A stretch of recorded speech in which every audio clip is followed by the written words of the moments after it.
Suicide Broad by Rose Reinecker. Read by Denzil Keim.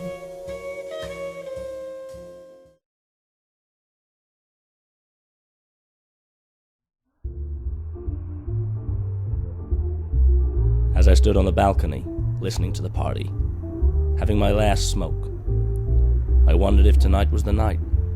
It was late, and it had been a long day, and I'd had one too many drinks. The patio door hissed open, and she walked out. She didn't say a word, but I knew from the look in her eyes she meant business. I turned to go inside. I had a plan.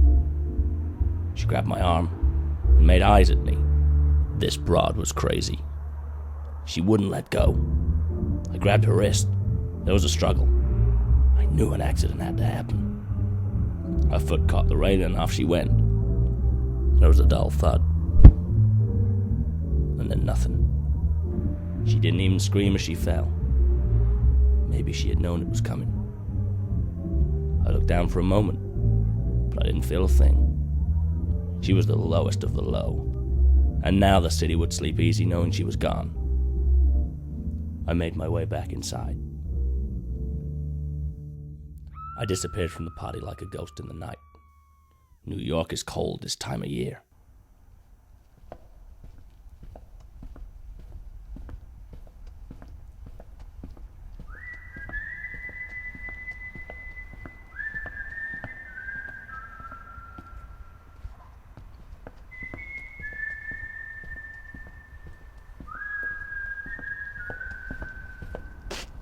I went straight back to my apartment. I left the lights off.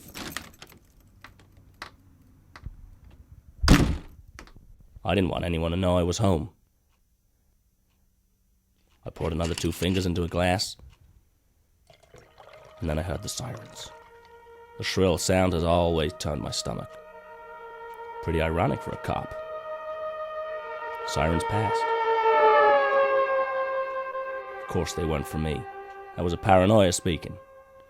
No one from that dive knew where I lived or who I was.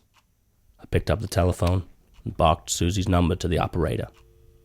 Susie was the only one who could help me at a time like this. She was the only one who was straight talking. She answered on the first ring. Made me think she's been waiting for my call. I asked her to meet me. She agreed to meet at midnight. That gave me an hour to kill.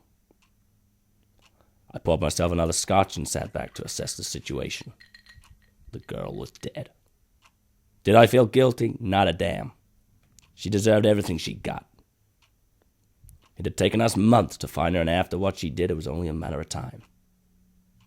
I emptied my glass, and the phone rang.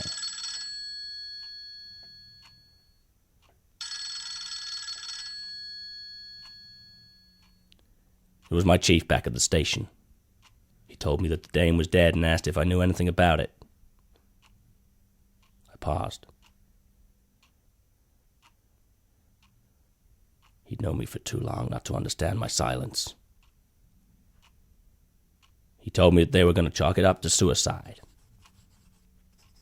She was such a lowlife that it wasn't worth a good cop losing his badge. He asked me where I'd been, and before I had a chance to lie, he said he remembered. He thanked me for going to his place for spaghetti and a game, and he said we'd had a great evening. I believed him. Thanks, Chief.